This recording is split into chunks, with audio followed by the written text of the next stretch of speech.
Welcome back and आज friends बहुत important video, बहुत ही इंफॉर्मेटिव वीडियो आपसे शेयर करने जा रहा हूँ।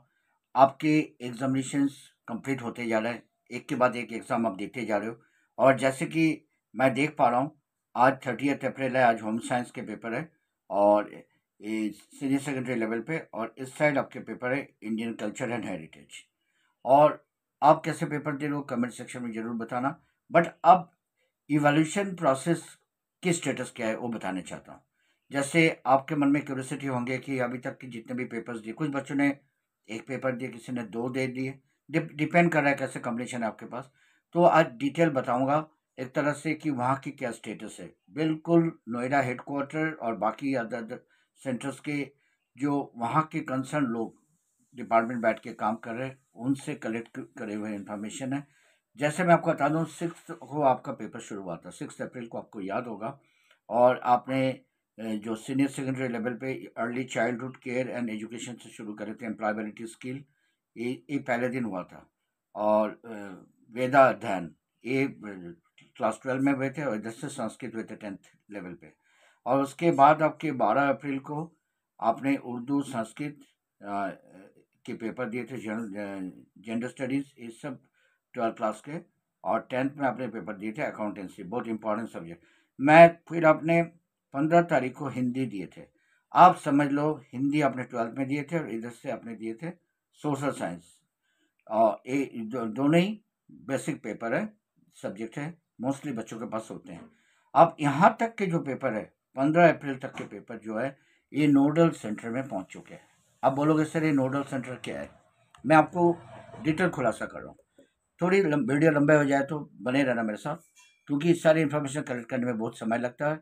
और अगर आपको लगता है मेरे एफोर्ट आपके लिए कुछ हेल्पफुल हो रहा है, तो इन डैट केस लाइक बनता है। प्लीज़ लाइक करके बेल आइकन पे प्रेस कर देना, क्योंकि मैं लाइव भी आते रहता हूँ, लाइव सेशन भी लेते रहता हूँ आपके साथ। गाइज जैसे देखो, 15 अप्रैल तक के जो पेपर है वो रीजनल सेंटर होते हुए नोडल सेंटर में पहुंच चुके हैं। खास और जो लास्ट वाला पेपर है, 15 अप्रैल वाला पेपर, जस्ट नोडल सेंटर में पहुंचे। अभी इसकी जस्ट मॉक सेशन हुआ है। मॉक सेशन मतलब हेड एग्जामिनर अपने बाकी टीम के साथ एक मॉक सेशन लेते हैं, रिहर्सल जिसे कहते हैं। पहले दिन आंसर की डिस्कस करा जाता है, फिर एक एक शीट सबको दिया जाता है और बोला जाता है अब इसे चेक करो। और वो हेड एग्जामिनर जो सबसे सीनियर मोस्ट है वो चेक करते हैं कि चेकिंग में कोई कमी है तो रह नहीं गया, मार्किंग ठीक से हो रहा है कि नहीं। मार्किंग जो मार्जिन सेटिंग होता है, जहाँ मार्किंग करने होता है, सर्कल करने होता है, सब टोटल करने होता है, टोटल किस तरह करने होता है, खासकर जो न्यू टीचर्स उनको बताने पड़ता है। और ये सारी चीज़ें एच ही पहले दिन गाइड करता है। पहले दिन तो एक एक शीट सबको दिया जाता है। वो प्रोसेस तक अभी तक काम हुआ है। और उससे पहले जो दो पेपर हुए, वो दोनों पेपर के काम अभी ऑन द वे है, अंडर प्रोसेसिंग है। काफ़ी शुरू वाले के तो 75% काम हो चुका है, जो शुरू वाले दिन तुमने दिए थे। बीच वाले दिन के पेपर के अभी आधे काम हुआ है। तो अब ये समझ लो एक एक सेंटर पे, नोडल सेंटर में 15 से 20 दिन तक काम होता है। डिपेंड करता है कितने वॉल्यूम ऑफ शीट आए हुए। तो जनरली एनआईएस एक जगह बहुत ज़्यादा नहीं भेजते हैं, कि एक लिमिट में ही भेजते हैं, ताकि 15 दिन के अंदर काम हो जाए। और सारे एक्सपर्ट वहाँ बैठ के चेक कर रहे हैं। और मैंने आपको पहले भी कई वीडियो में बताया, उसमें होता क्या है, जो एक्सपर्ट बैठे हैं उनमें से दो टीम डिवाइड करा जाता है। कुछ लोगों को बोला जाता है भाई आप चेकिंग में लगे रहो, एग्जामिनर जो ज़्यादा एक्सपीरियंस्ड है। और कुछ लोगों को बोला जाता है कोऑर्डिनेटरशिप करो। कोऑर्डिनेटर वो होता है जो उस चेक करे हुए कॉपी को दोबारा रैंडमली चेक करते हैं, थॉरोली, शुरू से एंड तक। और उसमें वो देखते हैं कि कोई क्वेश्चन अनमार्क तो नहीं रह गया, या कोई क्वेश्चन ऐसा तो नहीं ओवर मार्किंग हो गया। मानो बच्चा कई बार एक ही क्वेश्चन को 2 बार रिपीट करते हैं, तो इस तरह के। फिर टोटलिंग वगैरह कोई गलतियाँ तो नहीं है, सब टोटल ठीक है, हर क्वेश्चन के पार्ट के मार्क्स है इंक्लूड हुआ है, कोई अनमार्क तो नहीं रह गया। फिर वो इमीडिएटली रिपोर्ट करते हैं एग्जामिनर को, यहाँ गलतियाँ रह गया, अब इसे ठीक करो। तो ये सारी चीज़ें कोऑर्डिनेटर देखते हैं। दोनों के आपस की कोऑर्डिनेशन होता है, तालमेल से काम होता है। और हेड एग्जामिनर और उनके एक असिस्टेंट होता है, असिस्टेंट हेड एग्जामिनर, एएच ही।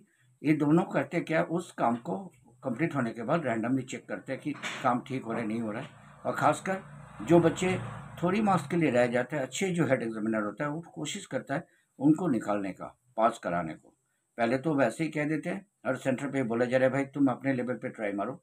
इसी वजह से मैं आज सुबह के वीडियो में बताया था, कल के वीडियो में, कि नंबर ऑफ क्वेश्चन मैक्सिमम जितने अटेम्प्ट करोगे आप फायदे में रहोगे, क्योंकि फिर आपको मार्क्स देने को कुछ मौका मिल जाएगा एग्जामिनर को। लेकिन अगर आप लिखोगे ही नहीं, ब्लैंक शीट दे के आओगे, कुछ बच्चे करके आ रहा है, काट के आ रहा है, या ब्लैंक शीट लिख रहा है, फिर वहाँ कुछ लेटर लिख के आ जा रहा है कि मेरे फैमिली की क्राइसिस है, प्रॉब्लम है, आप ये करा दो।